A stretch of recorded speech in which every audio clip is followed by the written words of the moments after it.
Hello, everyone. I am super excited to have introduced you to my guest today, a good friend of mine, and a fellow, well, I think I can say, contributor to the gender equity in Iceland.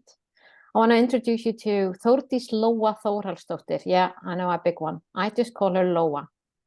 And I am honored to welcome her. She is, for me, a trailblazing leader. And as we will dive deep into the exploration of the value of inclusive leadership and the Icelandic experience in shattering gender barriers, I can tell you that Loa is a remarkable individual who has made a significant contribution to the pursuit of gender equality and inclusive leadership practices. With a distinguished background as the former president of the Icelandic Association for Women Business Leaders and as the past deputy mayor of Reykjavik, Loa has been at the forefront of empowering women in business and advocating for equal opportunities. Her international business acumen and extensive experience have positioned her as a respected figure in the entrepreneurship and politics. Loa's tireless efforts to challenge gender norms and promote inclusive leadership has brought about tangible changes in Iceland and beyond. Through her leadership and advocacy, she has demonstrated the performance power of embracing diverse perspectives and dismantling gender barriers. I am excited for this interview, having the privilege of dwelling into Loa's insights and experiences, gaining profound understanding and inspiration from her journey. We will explore the Icelandic experience in shattering gender barriers, the impact of inclusive leadership, and lessons learned from her remarkable accomplishments. I welcome you to embark on this illuminating conversation with my friend Loa, and I am sure we are going to have fun exploring what can be done when we have space to go into the highest and best version of yourself. So welcome, Loa. Hi, thank you. I want to start by just asking you, on your journey, both as a business owner running Pizza Hut in Iceland and Finland, and being the president for FKA, the Icelandic Association of Women Business Leaders, plus bringing in together your political journey, serving on the various boards on behalf of the city of Reykjavik, including the role of being the deputy mayor of Reykjavik. I know you who worked with people, both in the private and public sectors, running both teams and boards, and at the same time working on yourself. So with that big picture in mind, with your experience and learnings from living the transformation that is taking place in Iceland, and given it leadership role for the past 14 years, being the #1 country in the world for gender equality, how would you briefly describe the Icelandic gender equality model? I know, a big one. Yeah, you start with the easy one. Yeah.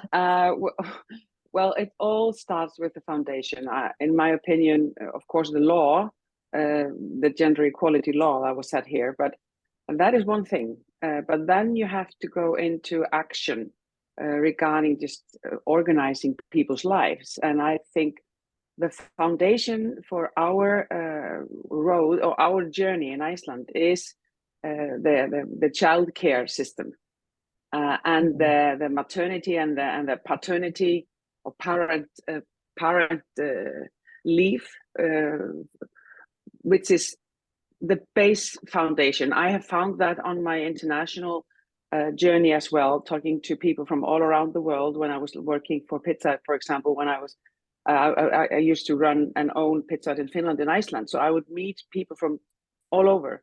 And I found quite strongly that the foundation of all this is childcare and parental leave. So that's, if we think about Maslow's pyramid, for example, if you just take that into this equation, this is extremely important that there is both the law, but also actions taken by the society by the public and the private actors as well. So that's the ground that we are all standing on, the shoulders that we are standing on with our equality today. But then you go higher up in the Maslow pyramid, if I can use that frame. But then you go into changes that we have seen. I mean, if we go back 30, 40 years, fathers would not take parental leave. That is quite common today. We would not, well, for example, just how you choose professions. And that is based also on the law and opportunity to study whatever you want to. And so 30 years ago, we wouldn't see women's doctors, women lawyers. We would see all that today. And that is quite normal, at least I feel both in Iceland, but also in the Nordic countries, Scandinavia. So being doctors and lawyers from both genders is quite normal. Pilots, if I take this a little further, pilots, I mean, 10, 15 years ago, you wouldn't see women pilots. In Iceland, you have a lot of them today. And captains as well. And that is so we are changing these roles, but we're not there yet. And for example, if I go back to the parental leave, you would see men take care of their children today, and that would be quite normal. And if you don't take a parental leave, you are a deviance from the rule. The rule is to take the parental leave. So all this little steps that take a long time, that are actually action points. These are extremely important. But then we have the culture, the society's culture, how we define a role of women and men, and how we are breaking those walls down brick by brick, more or less. And that we're still working on that. We're still working on unconscious bias, for example, and in business that is strong, in my opinion. So, but public and private factor are also fighting different little wars in equality. So the private part is not as strong as the public part, in my opinion. And there's a lot of tools that we had to use, and we still have to use, and it's extremely important that we have the courage to use those tools. But people don't want them. The quota, for example, on the boards of directors that we implemented in 2013 in Iceland, the business life didn't like it. Myself, I even didn't like it. I thought, well, let's do this gradually. Was I wrong? Yeah. I was so wrong, because we needed that quota. Even with that quota, we're still fighting. So we have to have a toolkit, and we have to implement it. And I would say, because this was a quite long answer with a big question of the gender equality model in Iceland, I would say the foundation is the law, of course, but then the welfare and the child care system, and then how that escalates in every detail of our society. So when people have equal access to childcare, and the society is equally open to see both genders having space to fulfill the role as parents, that's like the base. I can hear that. Yeah, because your life is your life. And you have a life, you have a family, you take your decision by your kitchen table. That is happening in every apartment around the world. So it has to be there. It has to start there. I mean, your life, if you want to have a family, then you have to, how do you say this? Everybody, we need families of all sizes and diversity. However they are got together, but we need families to move the world around and to take care of each other. That's what we call small societies as well. And if people want to have either take care of their elderly, take care of disabled people around in the family, or childcare, whatever it is, it has to be opportunity within your kitchen table to make a decision for your family and based on that, you still have gender equality. So it's not like we saw 100 years ago when my grandma was a young woman. Her opportunities were just being the household master. Yeah. She couldn't do anything else. Now we have opened the doors of opportunities. Mm-hmm. And the doors on the other side, they have to be ready. So it all starts within your kitchen table. And we have to make society, we have to build a society that is ready for and has opportunities. Because we don't want a childcare system that is only for the rich or only for this kind of people or that kind of people. We want society that has welfare and childcare for everybody. And that, to me, that's very much the base. But of course, this is something that we did many years ago. But this is expensive. Society is paying. We are paying with our taxes, and we need to want to do that. Yeah, we must see the benefits for our kitchen table, like you mentioned, and as well into the society, how that affects the economical wheel. And how that is turning things into the process that and the prosperity in a society. Yeah, I agree with you. What do you feel is still missing in the Icelandic gender equality model? We are still missing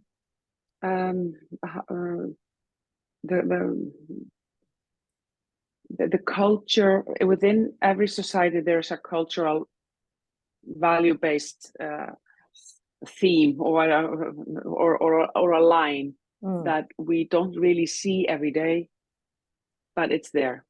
Yeah. And we are still working quite effectively on that in Iceland. And that is so yes, we have the childcare, yes, we have the paternal leave, yes, we have the law, yes, we have equal opportunities to go to universities and all that.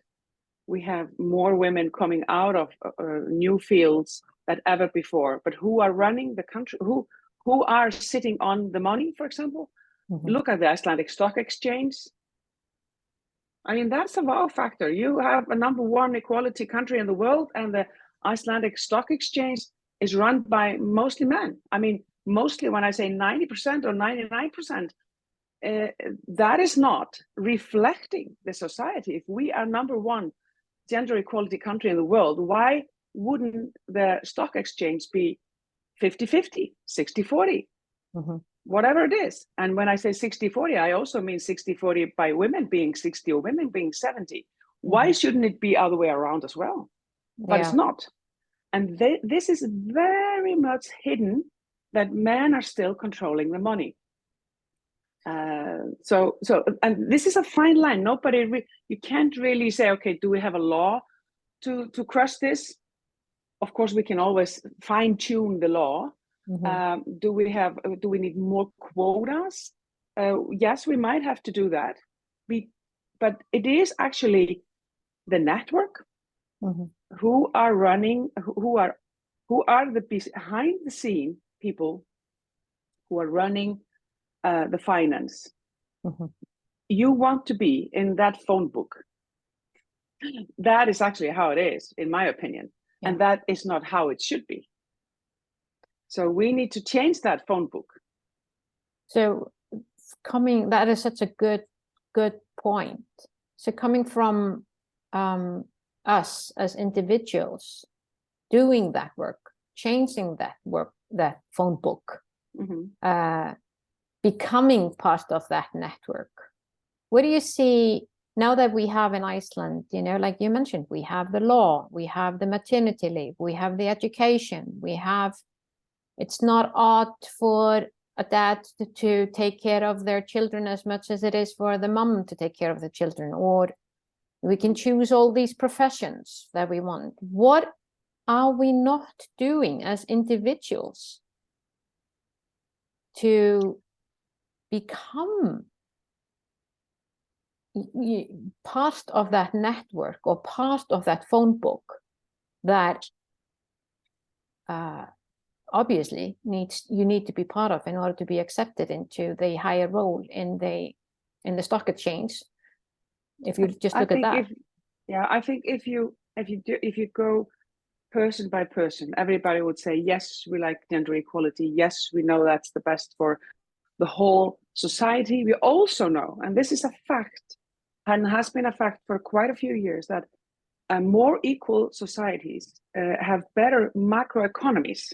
So if you would talk to all the people who are lining up, who will be the CEO of the next stock exchange, they would tell you gender equality is very important. But do they change it by themselves when they have the opportunities? They don't. So my point is, it has to be much more structural implementation of tools and laws.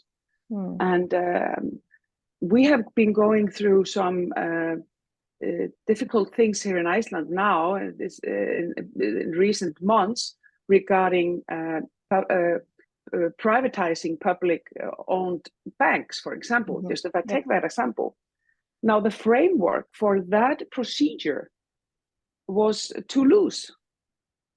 So what if I take that learning? Because if your framework is not tight, if you can just do almost whatever you want, you do whatever you wanted, even though your sensibility and your intelligence tell you I should do that. Yeah. And I know, but I'll do that. Yeah. And then now I'm talking about human behavior. Exactly. I think we need to face that. Face that. I mean, according to the latest report from the UN, it states that 90% of humanity holds biases against women. Now, we also do hold biases against men, which is just as bad, expecting them to be something that they are not. But if we just look at 90% of humanity, that means men and women hold biases against women. Everybody, yeah. And I've been wondering, and in this book that I am writing, I've been pondering over this question. Okay, the opposite of 90% having bias against women, we could say, okay, 10% say that they don't. So what if we could change that number and double that to 20%? Being aware, and at least being aware that they hold these biases. And what would be the difference in the world if we could actually do that? Do you think it's possible? Yes, I think it is possible, and I think we're going there. In my life, I don't know, but yes, we are going there. We've been moving for decades towards change. I think the world's needed. I think the world needs it because of peace, and I think the environment needs it. We need more diversity everywhere when it comes to decision making, and I am slowly and gradually moving towards that more restrictions within the framework that you have when you have the power. In Iceland, we have this phrase. I don't know even if it's possible to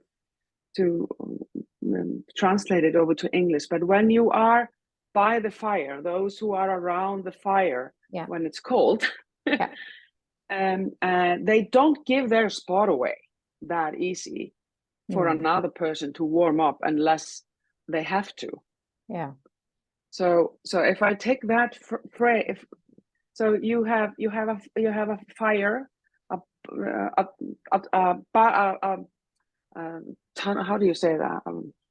A barrel with a fire in it, and you have people around it, and they're warming their hands, and it's freezing cold, and then just the same amount of people, you say 10 people is around the barrel of fire, and then 10 people come and say, hey, move away, make space for us, go away. We have to be there here. And people, no, leave me alone. I want to be here. And then you don't go unless you have to, or you don't share unless you have to. And so we have to change that you have to. Yeah, exactly. Because you don't give it away if you have it. And there I'm talking about the warm.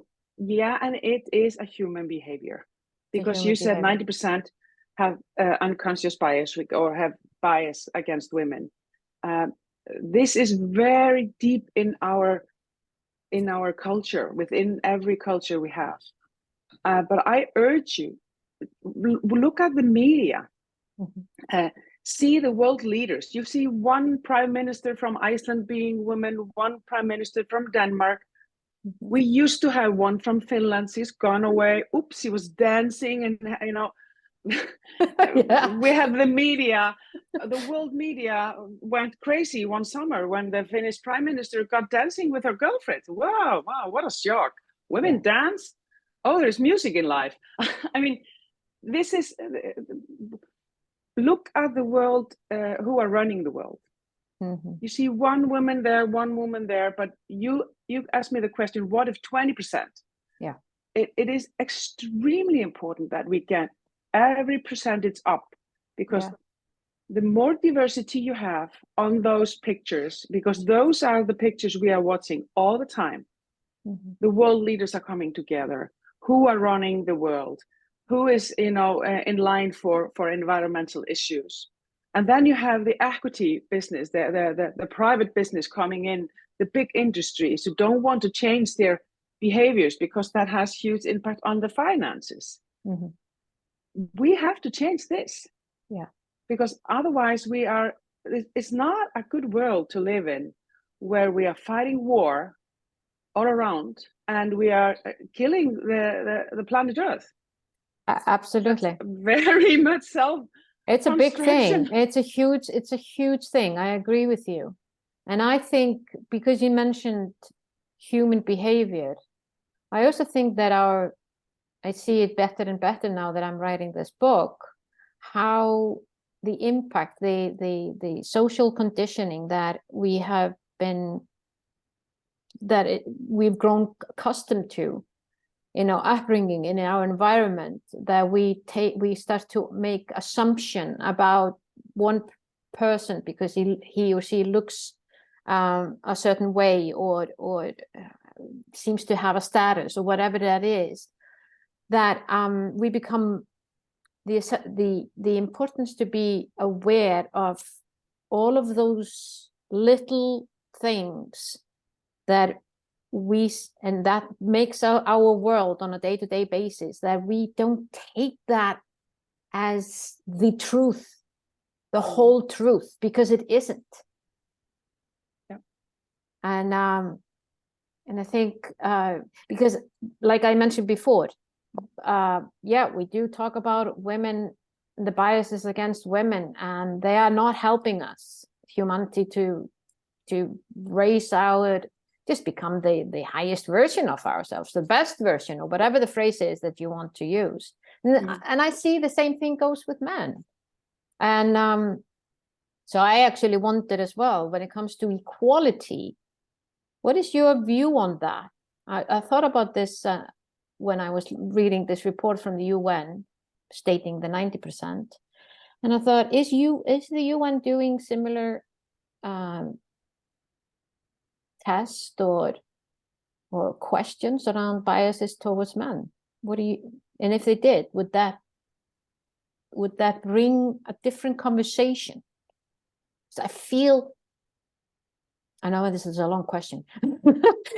I just feel that the conversation is a lot around women, and I'm just wondering, how do we get a bigger conversation by bringing in the other humanity into this conversation, so that they also feel that they are heard and they are seen and they are valuable?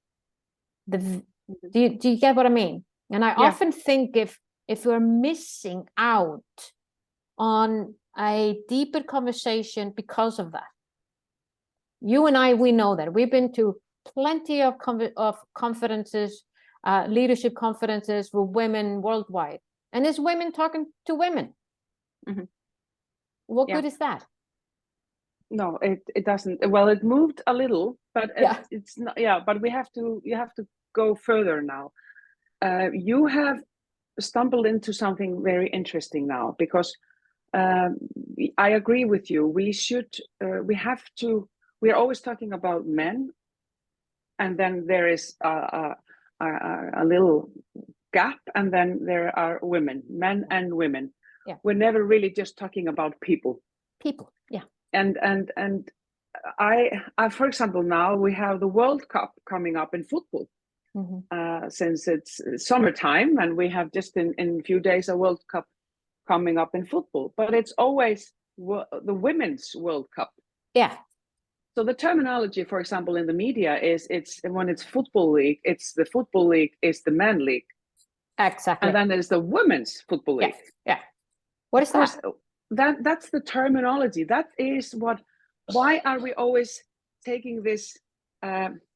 If we are dividing it into women's league and men's league, both of them should have the name women's league and the men's league.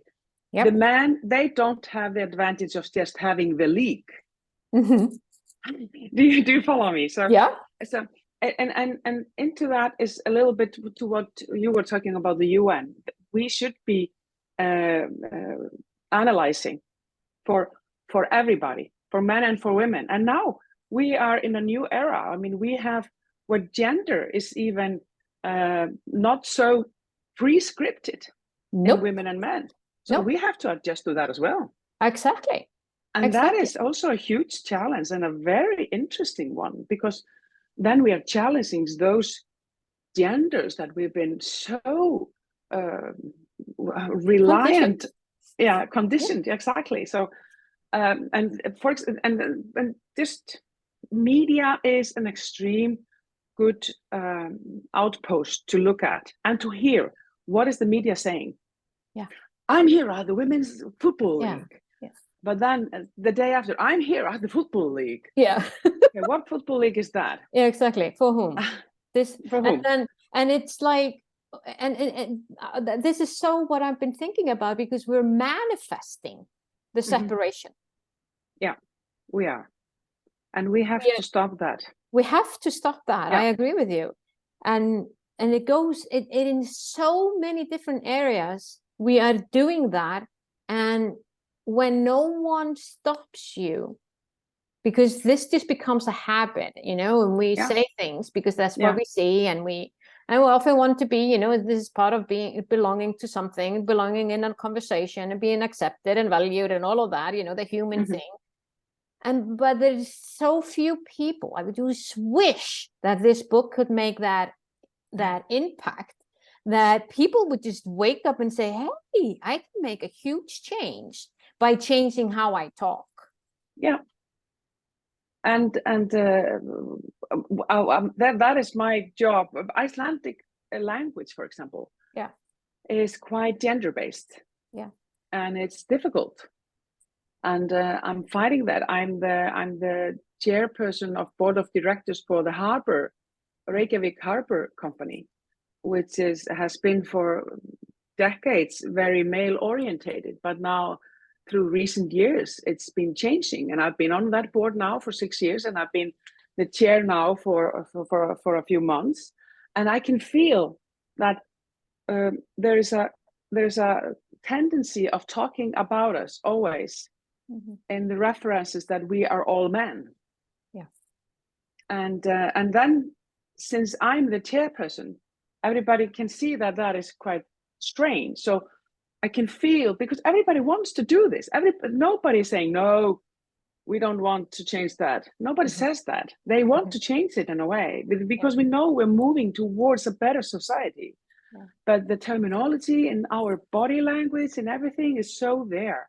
So I'm on everyday basis implementing that. That is just my little day-by-day steps that I'm doing now at the Harbor Company.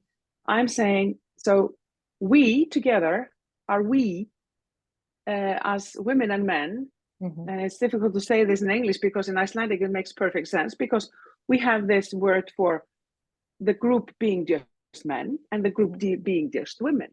And I know for a fact, because I've been in that world as well, when men come into the women's world, that used to be, for example, the childcare world, at the childcare and run by the city, and the women would talk to the group there as there were only women. Yeah. And when one man came in and educated themselves as being teachers for childcare, they would be so frustrated, always referred to as women. Mm-hmm. And the group of women would have to change quite fast, because to them it was also quite nonsense to say, hey girls, let's do this, when there were two men. Hey girls, let's do that. Yeah. But it's harder on the other side. Yeah. Even though everybody wants to do it. Exactly. So it has our language, and English is the same thing. English is loaded with value built statements. So that on this journey, I mean, it's a huge task to do, but I think step by step and changing how we choose to communicate, I think they can have a huge impact in it for our own self-worth even, and how we reflect who we are and who we want to be in the society and in our group. So I agree with you. I want to go a little bit into how you see the Icelandic equality model that we just created here. How do you see, as Iceland is often being recognized as the global leader in gender equity, in your experience, what are some of the key lessons or insights that can be drawn from the Icelandic experience, shattering those gender barriers, that people from other culture can start to look at and see how they can implement some of that in their, let's say, kitchen table or into their business?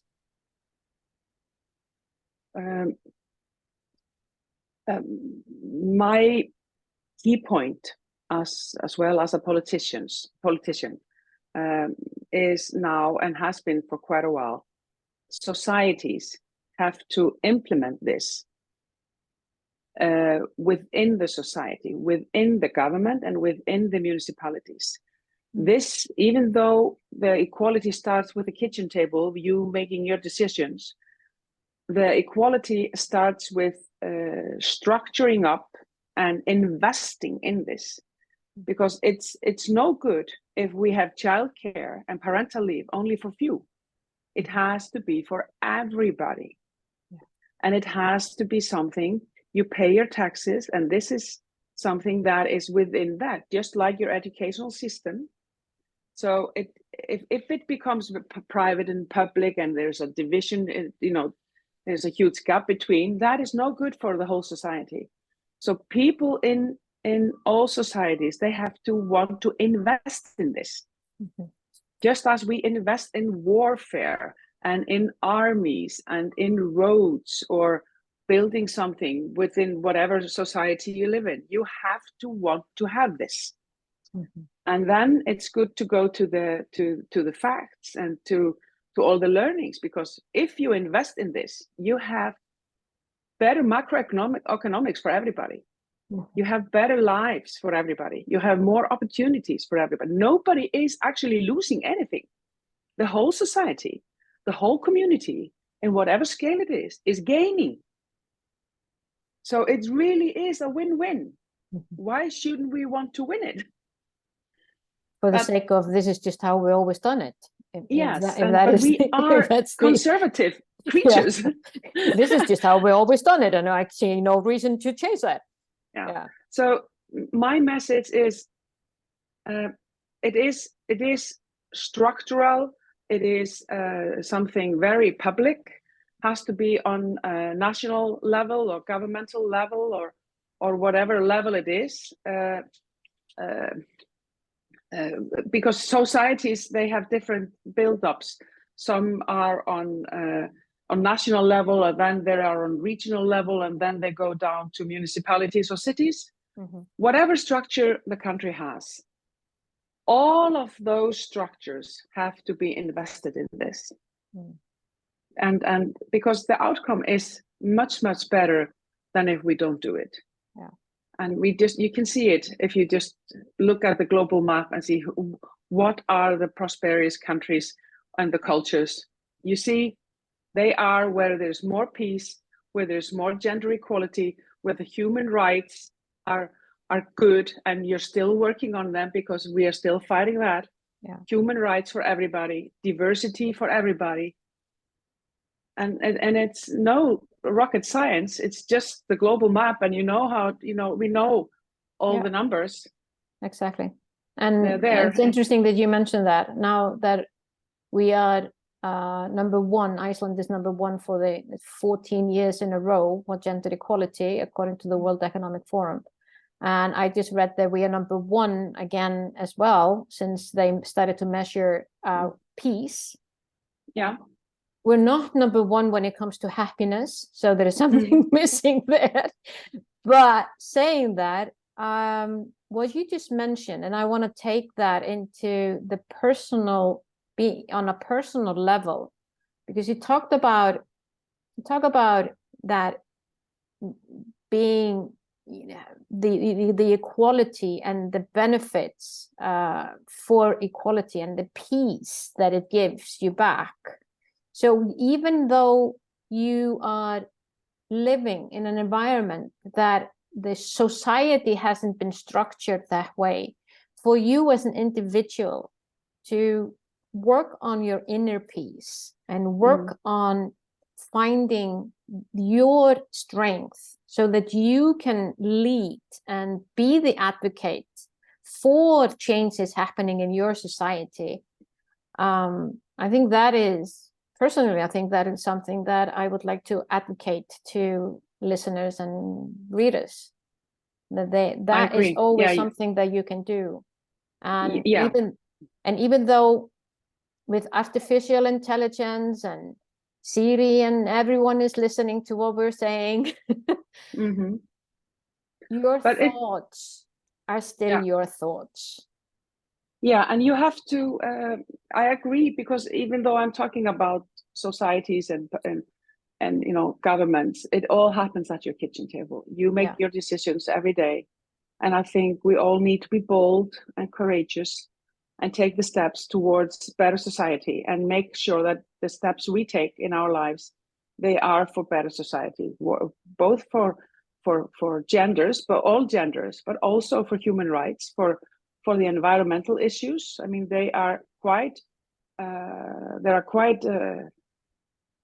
what do you say, alarming times now, and we have to listen to it. And it's so easy to think, oh, this is so much bigger than me. I don't need to go to vote, for example. My vote is just one, and I'm in the country of 300 million. Yeah, exactly. And I don't have an opinion. Yeah. So, Oh, but this is the power of many kitchen tables is extreme. Hey, I like that. The power of many kitchen tables. Yeah, exactly. Yeah. Hashtag. Let's. I know that we've gone to various places in this conversation, and it's been really insightful. I want to go into kind of like, as closing this conversation, I want to ask you as Loa, the leader, the influencer, both in the public and private part sector. What does leadership beyond gender mean for you? Leadership beyond gender. Yeah. I would love to have leadership where gender would not be an issue at all. But that means that all the foundations we've been talking, the layers, would be there. Because today we still have we're still talking about she or a he, or even more genders now. So if that would be out of the question and we're just talking about people, that would be amazing. I have no experience in it, so I don't know how it would look like. But if we're just talking about the quality of people and and experiences and how they can move the world around. I think that is a huge equity to go towards, but I think we're far away from it as a world. So, I mean, your book is one of the steps that will change this.